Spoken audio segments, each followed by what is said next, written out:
tarixə Cingizlə yazdı. Əsər Azərbaycan əskəri silinməyən izlə yazdı. Fərid Mübarizlə yazdı. Tarixə Cingizlə yazdı.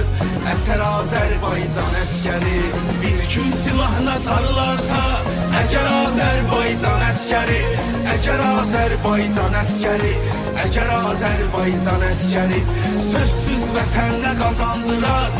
Zəfər Azərbaycan əskəri, Zəfər Azərbaycan əskəri, Zəfər Azərbaycan əskəri.